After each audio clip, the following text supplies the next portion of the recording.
Féminisme et wokisme. Il est historiquement incontestable que les États-Unis ont donné le coup de pouce de la troisième vague au mouvement de libération des femmes. Il serait farfelu de le contester. Pour autant, il ne concerne que cette troisième vague du mouvement, qui est la reprise en amplifiant de la liberté des droits politiques et civiques, et ensuite du rôle des femmes dans la société et plus particulièrement le milieu du travail. Pour autant, d'autres pays ont joué un rôle aussi avant-gardiste, dont la France. Certaines personnalités féminines ont des noms gravés au panthéon de cette histoire de conquête et de lutte. Simone de Beauvoir, Gisèle Halimi, Simone Veil. Le parallèle est fort intéressant à relever. Est-ce à dire que la situation de la femme est identique aux USA et en France? La réponse est catégoriquement non, et cela car le machisme américain est insignifiant.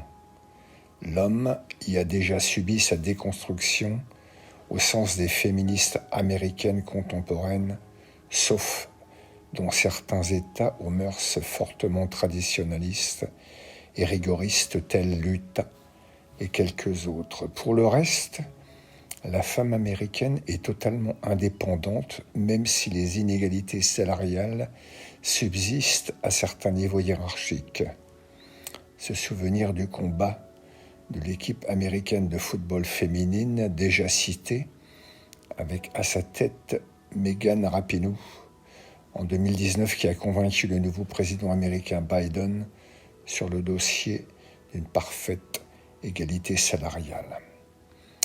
Le wokisme, il s'agit là d'une toute autre affaire où la confusion intellectuelle a tendance à s'installer entre la France et les USA, en particulier par le canal des milieux universitaires et médiatiques. On peut poser, sans véritable risque de se tromper, que le wokisme est d'abord et avant tout un agenda politique bien commode des deux côtés de l'Atlantique, sans en revêtir d'immenses similarités culturelles ou sociales. On peut comprendre cette notion d'éveil aux inégalités et injustices raciales dans un pays, les États-Unis, qui abolit l'esclavage le 6 décembre 1865 et dont la lutte raciale des Américains trouve encore des paroxysmes au XXe siècle, avec l'incident de bus de Rosa Parks, le 1er décembre 1955, l'assassinat du pasteur Martin Luther King, le 4 avril 1968,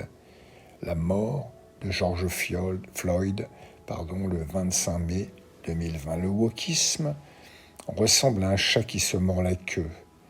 La droite, les courants conservateurs et extrêmes de la société s'instaurent nouvelles victimes d'une culture de déconstruction, de cancel culture d'un courant de pensée lui-même luttant de façon excessive jusqu'aux boutistes, voire anarchisantes, au nom d'une idéologie de l'abolition de ségrégation qui en aucun cas, au demeurant, n'aurait lieu d'être. Enfin, s'y agglomèrent les luttes féministes et LGBTQ+, pour aboutir à un magma totalement globibulga.